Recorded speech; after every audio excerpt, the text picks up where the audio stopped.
Spoštovani evropske poslanke in poslanci, Your Excellency, Mr. Brent Hartley, the Ambassador of the United States to Slovenia, spoštovana državna sekretarka, magistra Tanja Strniša, gospa Mirjam Zdovc in drugi predstavniki vlade, spoštovani predstavniki civilne družbe, tako tisti, ki ste za in proti sporazumu, predstavniki znanosti, gospodarstva, medijev, spoštovani gostje. Pred kratkim je poteklo prvo leto mandata naših evropskih poslancev in poslank. Svoje delo na različnih področjih so vam v tem času predstavljali tudi na več pogovorih s civilno družbo, ki jih je organizirala informacijska pisarna Evropskega parlamenta v Sloveniji. Med vsemi temami smo opazili, da je slovensko javnost najbolj zanimalo prav čezatlantsko trgovinsko in naložbeno partnerstvo, znano kot TTIP. In zato smo danes tukaj. TTIP je trgovinski sporazum, o katerem se pogajata Evropska unija in Združene države Amerike. V osnovi in teoriji je namenjen temu, da se odpravi trgovinske ovire, kot so tarife, nepotrebni predpisi, omejitve naložb v številnih gospodarskih sektorjih, s čimer naj bi se nam vsem olajšala nakup in prodaja blaga in storitev in s tem dvignil življenjski standard. Namen današnje konference je oceniti napredek v pogajanjih slovenske, evropske in ameriške plati. V debati bodo gostje skušali odgovoriti na nekatera pereča vprašanja z področja varnosti hrane, zaščite potrošnikov in mehanizma ISDS. Danes nadaljujemo v stilu Evropskega parlamenta, ki je edina neposredno izvoljena evropska institucija, ter ustvarjamo platformo za odprt, iskren, javen pogovor o tej pomembni temi. Posvetili se bomo tudi pomenu tovrstnih sporazumov v današnjem povezanem globalnem svetu in iskali odgovor na vprašanje, kako lahko slovensko gospodarstvo kljub klavrni napovedi iz zgodbe o TTIP izide zmagovalno. Evropski parlament je najbolj primeren prostor za debato o TTIP, tudi zato, ker bodo poslanke in poslanci ob koncu pogajanj sporazum lahko podprli ali zavrnili. Pred umestnim glasovanjem naslednji teden v Strasburgu in odprtjem 10. kroga pogajanj pa se čuti, da so pogajalci primorani upoštevati, kaj Evropski parlament zahteva že zdaj, med pogajanji. Politični vpliv Evropskega parlamenta se čuti pri TTIP bolj kot pri kateremkoli sporazumu do sedaj. In še nikoli ni bilo toliko komunikacije in izmenjav med pogajalci in evropskimi poslanci.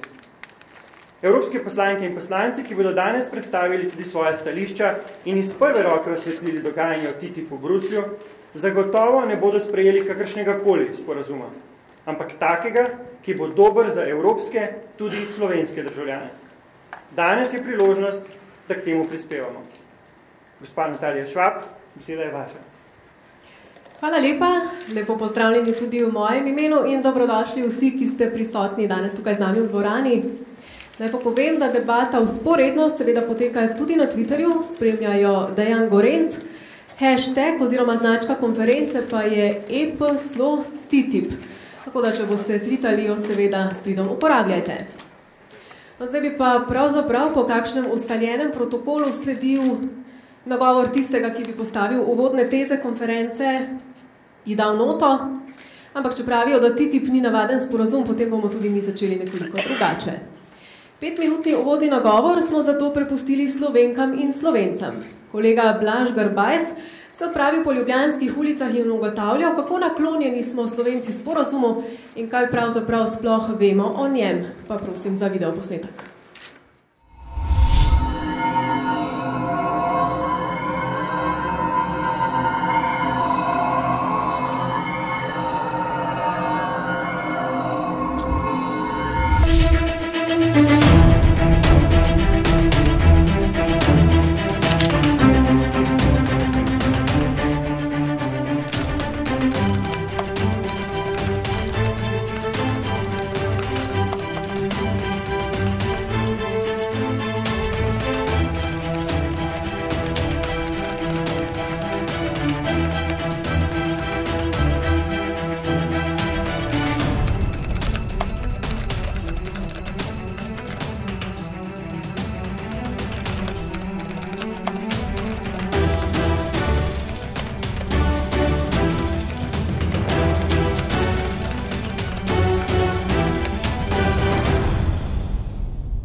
Preslabo poznam, gledajte. Ja, premalo poznam. Verjetno tudi javnost ne bo zvedela tistega, kar bi mogla, da bi se odločala. Mislim, lahko si predstavljam, kaj pomeni trgovinski sporazum, ampak ne vem, nisem nič slišala v zadnjem času. Mogoče jaz nisem najbolj tako relevanten primer, no, zato ker pač zelo malo berem, ampak recimo tudi tako na internetu nisem še zasledila. No.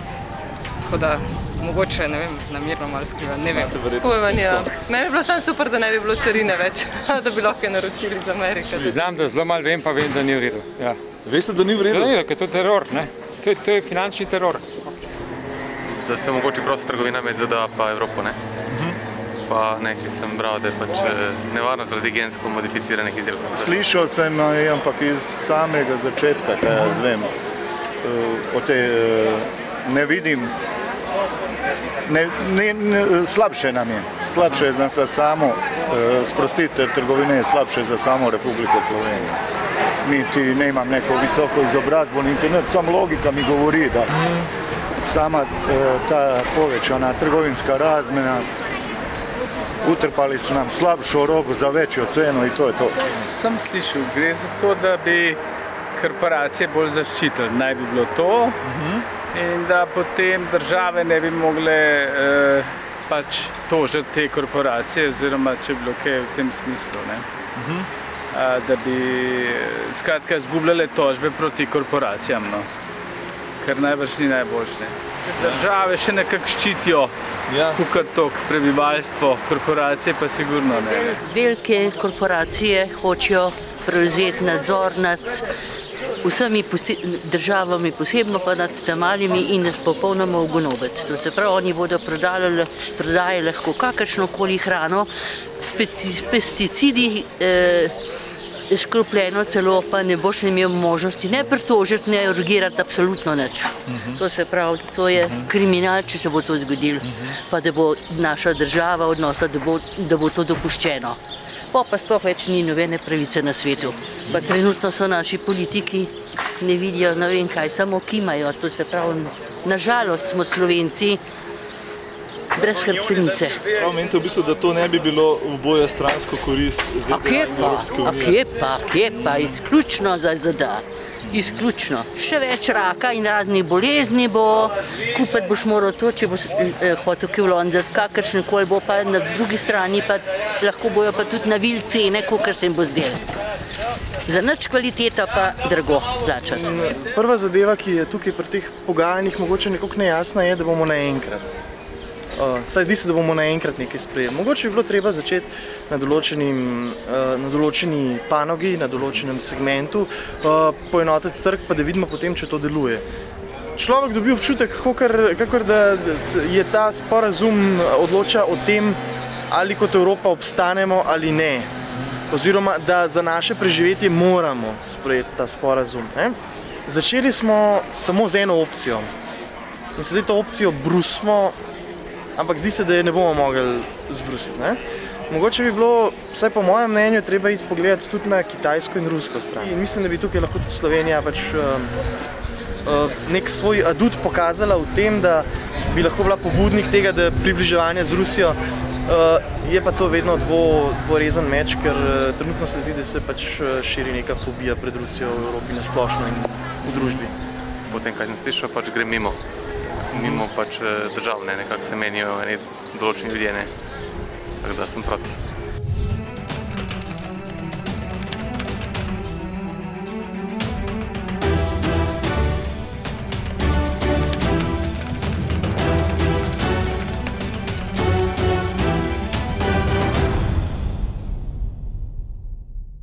Mnenja z ulice, jaz pa pozdravljam sogovornike svojega panela. Ob meni je ameriški veleposlanik gospod Brent Hartley, gospa Mirjam Zdovc, prihaja z Ministrstva za gospodarstvo, gospa Tanja Strniša z Ministrstva za kmetijstvo, gospa Breda Kutin iz Zveze potrošnikov, Andrej Gnezda je z nami kot predstavnik koalicije proti tajnim sporazumom, gospod Marko Balažic iz Fokusa 2031 in gospod Anže Burger iz Inštituta Vizijo. Pa bova, gospod veleposlanik, začela kar pri vas. Slišali smo mnenja Slovencev. Pa mi povejte za začetek, če biste mi dva s kolegom sprehodila po ameriških ulicah, Kaj bi slišala pa tam? Kaj so pa tam pomisleki in kakšna podpora oziroma nasprotovanje se pojavljajo v ameriški javnosti in kakšna je za Združene države Amerike sploh trenutno pomembnost tega sporazuma?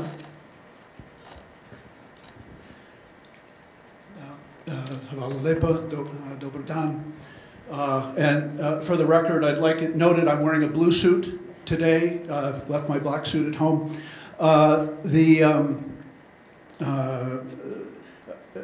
Let me start off by saying a couple of things. One, the TTIP and other free trade agreements are quite controversial in the United States. There's a very active debate going on there that echoes some of the themes that one sees in the media here in Slovenia, and I suspect that we'll have a chance to talk about those in more specificity, more detail in the course of the morning. The U.S. objective in TTIP is fairly straightforward at a strategic level. One, we already enjoy an incredibly deep and broad trade relationship with Europe. Over $1 trillion a year, 13 million jobs associated one way or another with the trade between the European Union and the United States.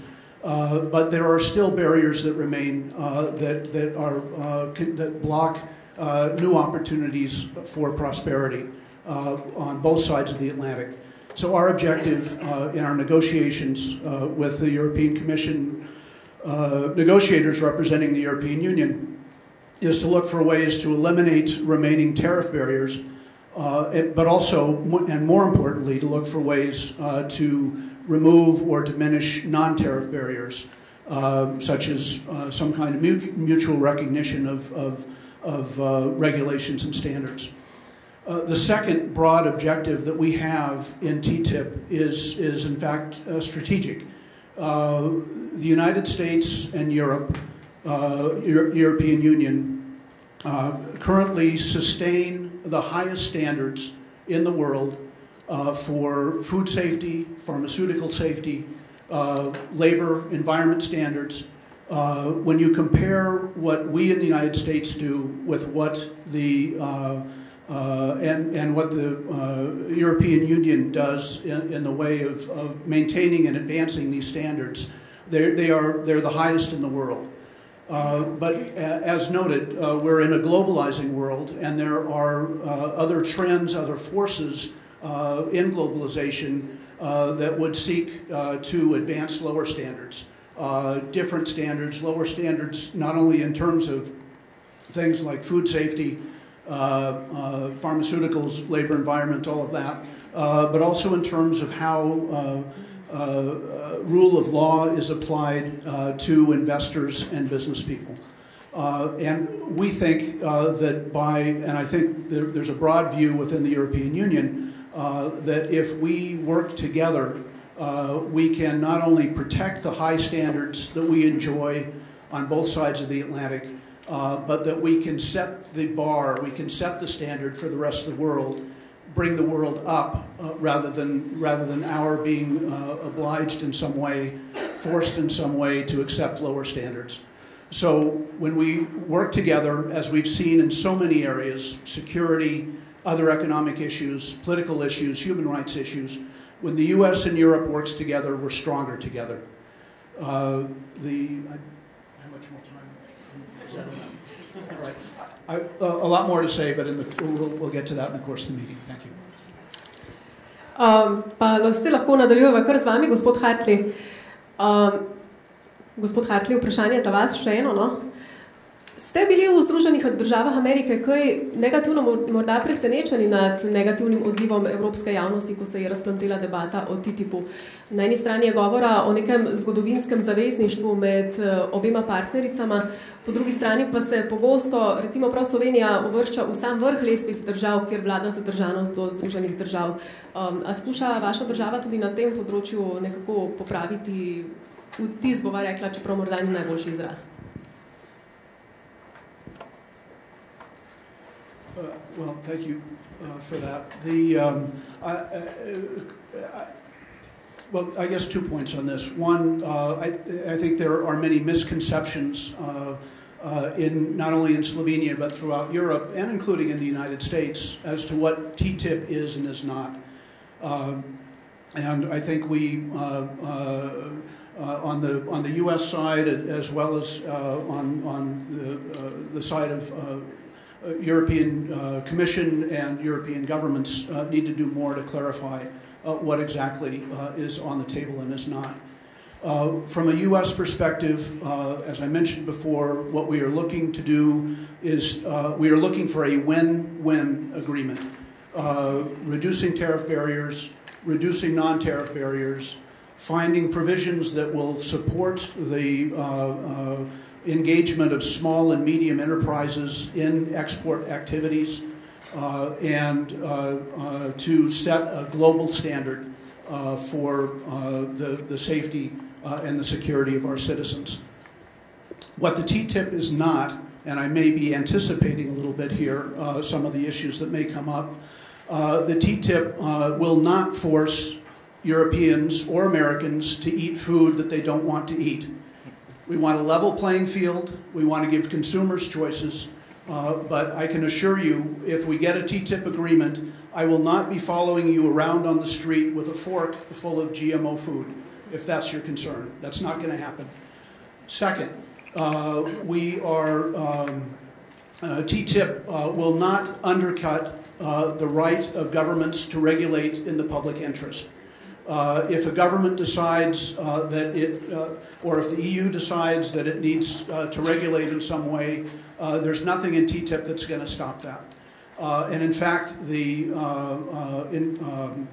investor-state dispute settlement mechanism, the ISDS, as the United States conceives it, will protect the right of states to regulate in the public interest. Third issue. I know there are others, but basically I think there are a lot of inflated concerns about what TTIP will and will not do. I sometimes am concerned that there is not enough focus on the 80 or 90% of the agreement that will help to mutual recognition of standards that will help buoy the economies on both sides of the Atlantic. Hvala lepa. Pa, gospod Stovc, če mi dve nadaljujeva tukaj, kjer je nekako že naju postavil gospod Hartley, nekako se dejansko zdi, da je javna debata obstala pri začetnih točkah, pri nekaterih strahovih. Vi ste vpeti pogajanja, pa me zanima, kako daleč so se pa pogajanja v praksi premaknila, kako velike korake delajo pogajalci in kje smo pravzaprav trenutno? Hvala, lepo zdrav vsem skupaj. No, v aprilu je potekal 9. krog pogajanj, julija bo naslednji 10. krog. Sliši se zdaj že kar veliko, kar se tiče pa vsebine, so pogajanja nekje prešla iz tiste začetne faze spoznavanja področja enih in drugih pogajalcev na delo na konkretnih besedilih. Se pravi, to so besedila, ki naj bi predstavljala zasnovo sporazuma. Zaenkrat se dela na konsolidiranih besedilih, ki vsebujejo tako evropske kot ameriške predloge, ampak te konkretna besedila dejansko še niso v večini primerov usklajena, se pravi, imamo evropski tekst, ameriški tekst in na določenih delih, kjer že obstaja soglasje, tudi konsolidiran tekst. Zdaj ostale, glede konkretnih zadev, tarifne ponudbe za blago so bile lani izmenjane, ampak so bile zelo neuravnotežene. Zdaj se predvideva, da ne bi prišlo do nove izmenjave. Na področju storitev se bo zdaj pripravila druga revidirana izmenjava ponudb. Za področje javnih naročil ponudbe niti še niso bile izmenjane, ker gre za eno od težjih pogajalskih področij in se jih pušča bolj za proti koncu. Ostala poglavja so v večini oblikovana na pač ta konsolidirana besedila, razen sektorskih besedil. Pri regulatornih zadevah, upam, da se pač pri regulatornih zadevah se predvideva še posamezne sektorske anekse, se pravi, da ne bi se obdelovale posebej področje avtomobilskih vozil, kemikalij, zdravil in drugih izbranih sektorjev in na tem področju še ni niti konsolidiranih besedil. Tako da iz vsega tega izhaja, da v bistvu še nismo niti blizu zaključka sporazuma. Nismo še blizu konca, a pogajanja potekajo. Tudi strahovi in javna debata se nadaljujejo, kot smo uvodoma rekli, pa me zanima gospoda Balažic in gospod Burger, zakaj pa po vajinem mnenju smo Evropejci in Slovenci morda tako prestrašeni glede TTIP-a? Hvala za vprašanje. Zdaj, če najprej sploh pogledamo, zakaj pri TTIP-u gre. Gre za združevanje nekega ekonomskega področja, kot je že prej gospod ambasador omenil, kjer znaša blagovna menjava $5 trilijonov. To predstavlja 50% vsega svetovnega BDP-ja in 40% celotne skupne moči. Seveda se mi zdi, da je tako Evropske unije kot Ameriki v glavnem interesu, da to območje postane stabilno, da vzpostavimo neke skupne merila, kjer bomo ravnali vsi po enakih kriterijih. Seveda, še mogoče en mit, ki je bil opažen v filmu, pa kjer je gospa sekretarka lepo povedala, je ta, da gre za pogajanje med dvema enakovrednima partnerjema. ZDA ne igra vlogo hegemona tukaj. Bilo je pripoznano neko področje, oziroma oba partnerja sta pripoznala nekaj področji, to napisala in potem smo naredili nek presek področji, kjer se lahko pogajamo. In pogajanja zdaj tečejo v to smer. To je pomembno vedeti. Seveda, vsi pa veste, kako potekajo mednarodna pogajanja. Gre za kompromise. Ampak, če kompromisi ne bodo sklenjeni, jih ne bomo implicirali naprej. Zdaj, če ocenjujem, iz nekega vidika, zakaj Slovence tako strah tega sporazuma, je predvsem to dejstvo, da je ta sporazum prisilil Evropejce, da se začnemo končno obnašati kot Evropejci. Moramo razmišljati globalno. Ni dovolj, da obledujemo svoj lastni vrtiček, ampak se moramo povezovati z drugimi partnerji tekom Evrope, uskladiti naša stališča in jih potem probati predati naprej komisiji, da bo to zastopala v samih pogajanjih. Se ravno tako, se vsi tako obnašamo. Recimo nevladna organizacija, gospod Gnezda, ki je tukaj, Monotera je združena v konzorciji nekih več nevladnih organizacij na evropski ravni. Tudi Vizijo inštitut je naredil podobno stvar. Zdaj, verjamem, da se gospa sekretarka na ministrstvu se tudi pogaja z ministri drugih držav in išče tiste ključne interese. In to je ta poanta. Mislim, da je tukaj ta predvsem strah pred neznanim. Hvala za povabilo. Mislim, da so 3 taki okvirni razlogi, zakaj je tako nezaupanje do TTIP-a. Prvi je nepoznavanje, kaj v bistvu svobodna trgovina sploh je. Drugi je nezavedanje potencialnih pozitivnih učinkov tega sporazuma. In tretji je nepoznavanje situacije na globalni ravni in alternativ, ki bi sledile, če takšni sporazumi ne bi bili sprejeti. Svobodna trgovina je zame tako kot svoboda govora, to je komercialna svoboda govora in kdor je proti svobodni trgovini, je proti svobodi govora, takšni svobodi govora, ki se zaključi malo drugače, s stiskom rok in s pogodbo. Druga stvar, torej sami pozitivni učinki, tukaj tudi veliko nerazumevanja. Se pravi, nekateri zamahujejo z roko, kaj je to 0,4-0,5% bruto domačega proizvoda.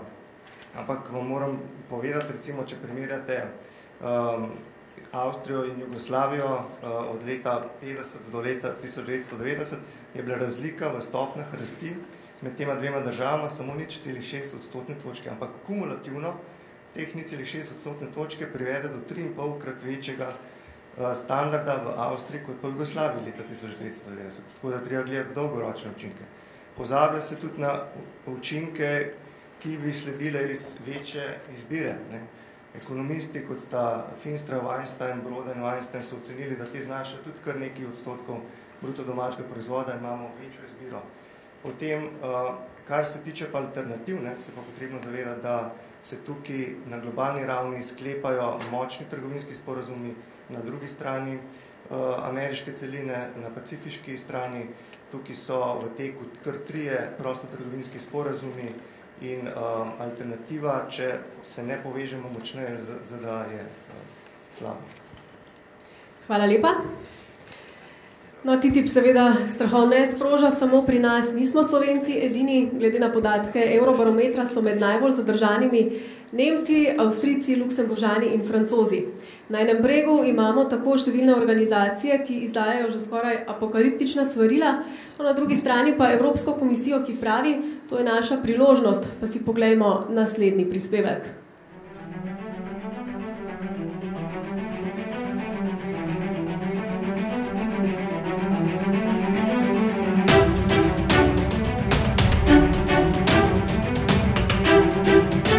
In the beginning, the myths that they put out about TTIP were that it was somehow going to boost the economies of Europe and the economy of the USA and lead everybody out of recession. But they've since dropped those claims. They've recognized that the claims were bogus. And instead we know that TTIP is going to lead directly to the loss of 1 million jobs. We also know that it's going to lead to environmental catastrophe because it's going to increase the emission of greenhouse gases, leading to irreversible climate change, and even according to the European Union's own official estimates, it will be a severe danger for biodiversity.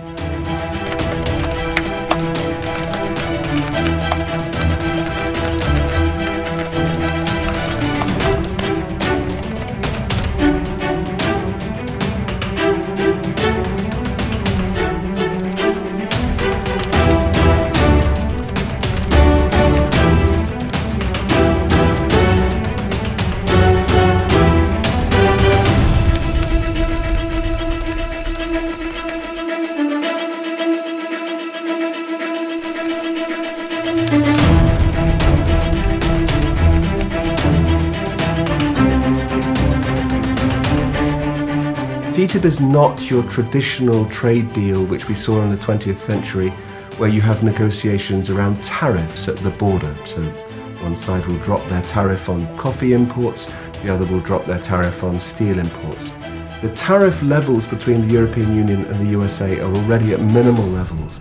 And so this new agreement is about reaching behind the border, and it's about removing what they call regulatory barriers. That means getting rid of the environmental standards, the labour standards, the food safety standards, all of the social standards that we consider to be most important, just so that business can operate without any infringement of its right to make profits in the future.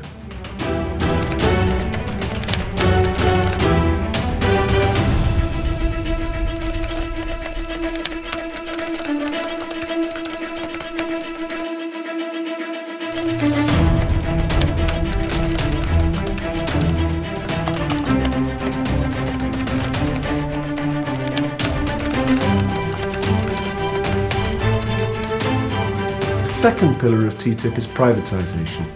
The idea that the private sector should be granted more and more access to markets that it's never had access to before. And that's a real threat, because once you have a privatised public service included in a trade deal like TTIP, you don't get it back.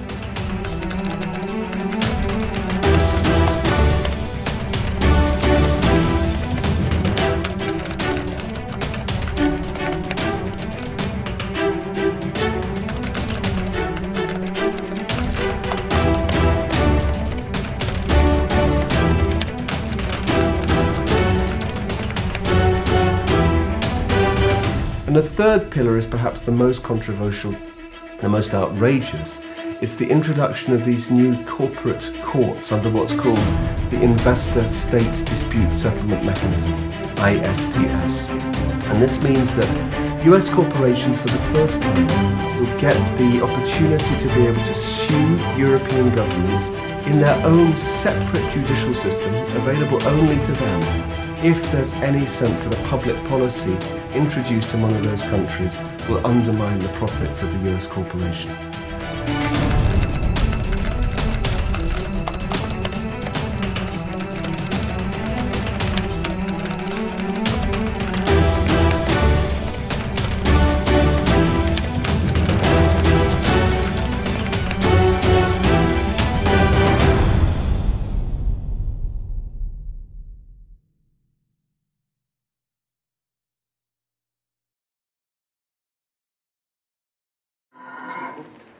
preko videa še videli mnenja Evropske komisarke in gospoda Hillaryja iz NGO War on Want. Nasprotniki po Evropi podpisujejo peticije, prirejajo proteste, nasplošno so zelo kreativni, izbrskali smo celo pesmico posvečeno TTIP-u, ki gre nekako takole, govori pa, predstavlja svet, potem, ko nas bodo ugrabile multinacionalke, gre torej nekako takole. Dajte mi zemljo, veliko zemlje, veliko denarja in veliko moči. Nikar mi ne recite, da delavcem ne morem dati 20 centov na uro. Če mi boste prepovedali odlaganje strupenih odpadkov, vas bom tožil. Hočem vaše vlake, izvire, zdravstvo, šolstvo in zapore, da nas ne bi slučajno omejevali. Pa me zanima, gospod Gnezda, bo to res tista podoba Evrope in Slovenije, če TTIP postane dejstvo? V zadnjem času sicer sami opozarjate predvsem na težave zaradi predvidenega regulatornega sodelovanja. Ja, lep pozdrav tudi v mojem imenu. Želel bi se odzvati na vse navedbe, ki se bile danes tukaj podane, žal časovno verjetno ne dopušča. Pesmica morda malo karikira, kaj vse so ti potencialni najhujši, najbolj črni scenariji, ampak vidimo, da se ti že dogajajo sedaj. Ne? Prihaja do okoljskega dumpinga, do družbenega dumpinga, da se posega v zakonodaje in tako dalje. In mislim, da tisto, kar je česar se je potrebno morda najbolj bati ali pa zavrniti v sporazumu, je ta koncept tako imenovanega living agreementa, se pravi živega sporazuma. Ne? Morda bom najlažje ilustriral. Pred 2 tednoma je bila tukaj gospa iz komisije, snujejo novo trgovinsko politiko. V sklopu tistega sestanka je omenila tudi sporazum, ki smo ga tu videli, EU-Koreja, in je rekla, mi smo skozi ta koncept living agreementa uspeli Koreji postpone and cut in scope, se pravi zavleči in pa bistveno zmanjšati obseg neke certifikacije oziroma nekega standarda, ki so ga hoteli uvesti v avtomobilski industriji. Se pravi, tu imamo možnosti, da posegamo, to te sporazumi omogočajo, konkretno tukaj na tleh imam to poglavje. In sedaj, če govorimo o nekih standardih v avtomobilskih industriji, morda to še ni tako grozno, ne? Ampak odpira pa praktično vsa področja. To poglavje horizontalno, o regulativnem sodelovanju tukaj, govori o vsej zakonodaji, o čisto vsej v EU. In zdaj, da ilustriramo, če avtomobilski sektor ni tako strašen, je tukaj članek iz Guardiana, ena organizacija se je potrudila, je zahtevala dostop do informacij javnega značaja pri Evropski komisiji glede tega, ko je Evropska komisija želela pripraviti nek seznam, katere hormonske motilce bomo sedaj prepovedali. No, ampak gre za koncept. Skratka, Evropska komisija je želela prepovedati 31 hormonskih motilcev, povezujejo se hormonski motilci z rakotvornostjo, z neplodnostjo in tako dalje. In ko je ta organizacija pogledala, kaj se je tukaj dogajalo, smo videli, da je prišlo do ekstenzivnega lobiranja strani MČM-a in pritiskov raznih večjih združenj in na koncu so dosegli, da se bo naredilo presoja vplivov te zakonodaje, kar pomeni, da do 2017 bo zdaj ta postopek trajal, sprejeto bi moralo biti pa že 2014. Gre pa za snovi, ki so potencialno rakotvorne. In to ta poglavja omogočajo. In interesi industrije tukaj so veliki. Marsikateri je bil tudi že javno, industrija je pošiljala pozive, javno so obelodanili, kaj pričakujejo od tega sporazuma.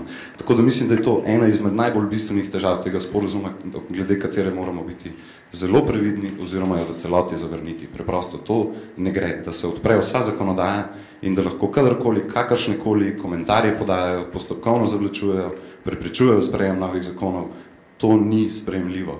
In tukaj v bistvu s tem, ko komisija pravi, ta tip ne bo posegal v standarde, ne bo spremenil zakonov, oprostite, to ne drži. Praksa že zdaj kaže, da je. Zdaj imamo pa še celo poglavje, kjer se jasno opiše, kakšni bodo mehanizmi, ki bodo to omogočali. Najlepša hvala. Gospod Hartley, kako pa vi vidite to regulatorno sodelovanje v praksi? Ali to res pomeni, da zakone potem piše nekdo drug, pa tudi, če želite pokomentirati še kaj drugega, kar je bilo izpostavljeno, vidim, da tamle že nastajajo tudi zapiski na vašem listu. Well, thank you very much. And I think that again, I have to disagree with my colleague here on the panel about the impact of what we're talking about with TTIP. TTIP will address standards, but it'll address standards in a way that will involve some a kind of mutual recognition and mutual respect, but TTIP will not seek to impose one set of standards, either European on the US or US on European. What we are looking for are ways to harmonize so that business does not necessarily have to go through two different processes for licensing. I know there's a lot of focus on food, and I'll get to that in just a second, but think about the vast range of other industrial trade that takes place between Europe and the United States. In one case, there's been an agreement between the US and the EU to recognize each other's standards for aircraft safety. What this means is that Boeing, when they build a passenger aircraft, if that aircraft is certified as safe by the US Federal Aviation Administration, it does not have to go through another safety certification in Europe. By the same token, if an Airbus plane is certified as safe by the European authority, then it does not have to go through the same process in the United States. Both companies are able to sell their aircraft across the Atlantic in a much quicker, easier process that does not require duplication of certification. If you look at the car industry, even we have different standards, for example, for windshields. And I'm not sure how it works on either side, but in one case, for safety reason, the windshield is intended to break into small pieces. On the other standard, the windshield is intended to stay in one piece so that it doesn't break into sharp pieces and cut people in the event of an accident. Both standards are aimed at the safety of the consumer. But is there really any reason, if they have the same effect, that a car built in Germany using possibly Slovenian manufactured parts, is there any reason why that car could not be shipped to the United States and sold in the United States and operated in the same manner as a US built car with an equal safety effect for the various parts involved? So I think that is what we're looking at for a vast part of the in the agreement. Now it is still under negotiation, as we've noted, and there are definitely going to be some difficult issues. Agriculture is one. From our perspective, from the science-based approach that the United States takes to certify that foods, pharmaceuticals, other things that are consumed are safe for human consumption, we have faith in the analysis that we do. We understand that Europe takes another approach, but we want to look for ways in which, again, we can level the playing field and give the consumers the choice as to what it is they may wish to consume or what medicines they may wish to take. I would note that in the United States there is also a strong trend towards organic foods, foods that hormone-free meats, things like that.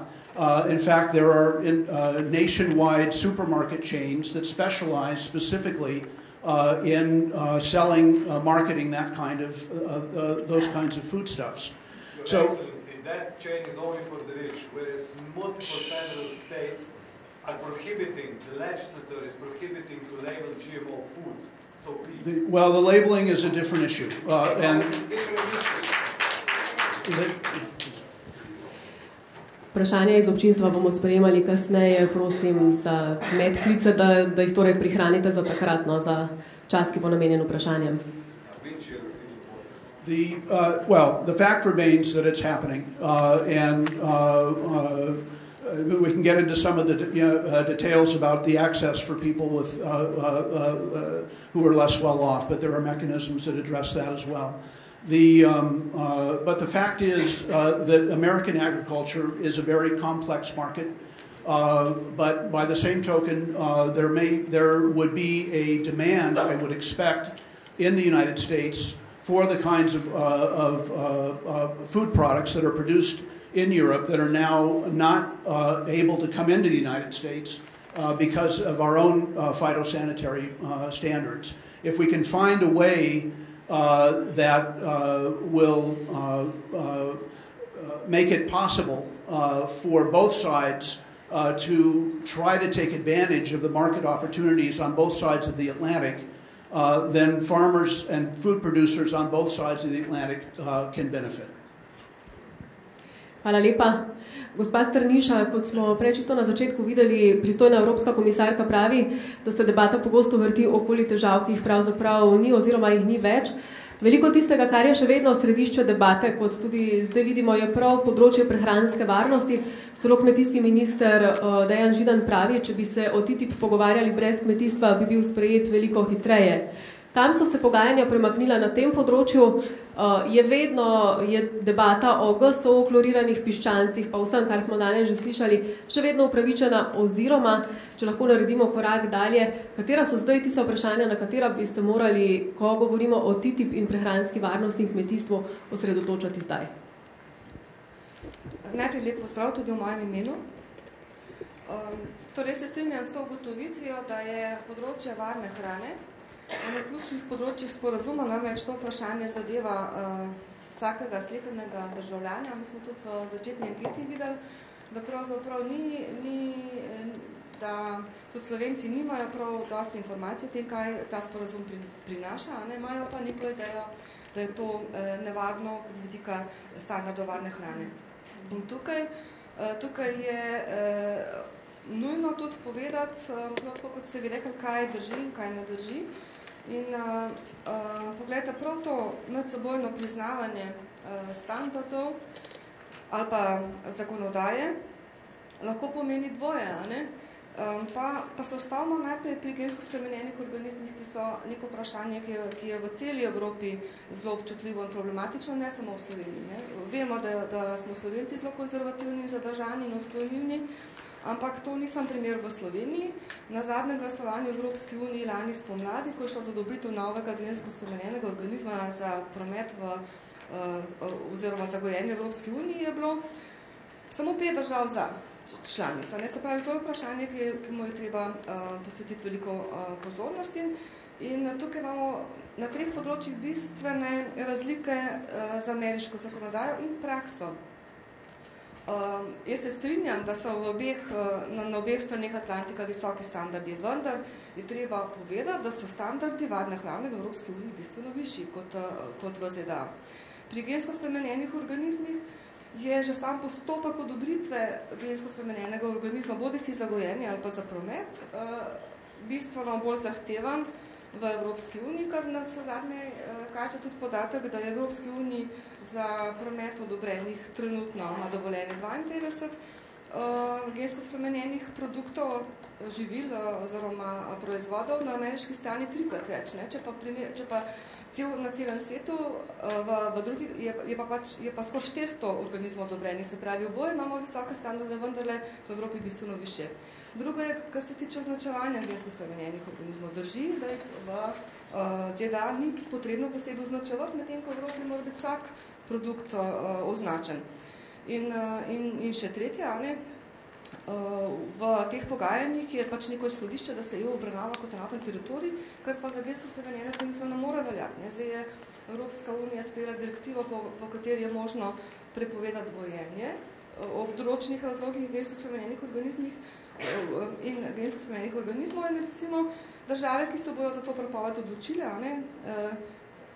se pravi, v tem vidiku ni možno vseh teh imenovati in še kar je pa ključno, da Evropa ima generalno, ko se tiče varne hrane, previdnostni princip, kar pomeni, da ima standarde preverjanja, ne samo na podlagi analize tveganja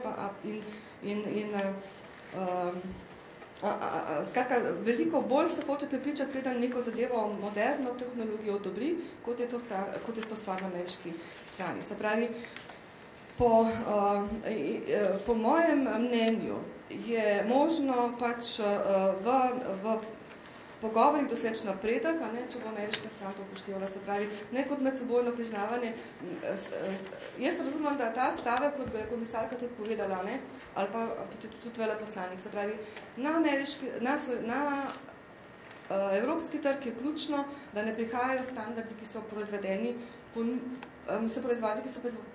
po nižjih standardih. Zato, ker tega potrošnik ne bi sprejel in zato, ker bi to pomenilo nelojalno konkurenco našim predelovalcem. Se pravi, medsebojno priznavanje gre lahko v smeri, da je ameriško blago po enakih standardih proizvedeno, kot veljajo v Evropi. Evropski standardi se pa zaradi sporazuma ne smejo znižati. In tukaj niso samo gensko spremenjeni organizmi, to je tudi raven ostankov kemikalij, fitofarmacevtskih sredstev in drugih ostankov v proizvodih, kjer so tudi razlike, ker imamo v Evropi više standarde, kot so standardi po SPS, sporazumu Svetovne trgovinske organizacije. Potem je to seveda uporaba kloriranih pripravkov pri obdelavi proteinskega mesa, ki je pa že izpostavljena hormoni v govejem mesu, ne pri pridelavi govejega mesa. In tudi seveda meso potomcev kloniranih živali, ki se v EU še ne trži. Skratka, če sklenim, pa tudi standardi dobrobiti živali, ki so nižji v ZDA. Po mojem prepričanju je prihodnost tega sporazuma na tem delu kmetijskih proizvodov odvisna od tega, ali bo Evropa v teh pogajanjih zagotovila, da se z vidika standardov kakovosti hrane ne bo nič spremenilo, ker evropski potrošnik je zelo občutljiv na kakovost hrane, jo tudi ne percepira generično. Tukaj tudi en vidik, ki ga posebej nisem izpostavila, to je priznavanje geografskih označb in zaščit, kjer je tudi odprto vprašanje z ameriško stranjo, ki mogoče za Slovenijo ni toliko pomembno, ker ta blagovna menjava za ZDA ni velika, čeprav imamo veliko število zaščitenih proizvodov, je pa na EU ravni to pomembna tema, priznavanje geografskih označb. Torej, ve se, kje so evropska črta, kjer Evropa ne bi smela na noben način popustiti in kjer po mojem prepričanju ni možno skleniti sporazuma, to je zlasti gensko spremenjeni organizmi in uporaba hormonov in drugih tehnologij, ki pač v Evropski uniji niso več dovoljene.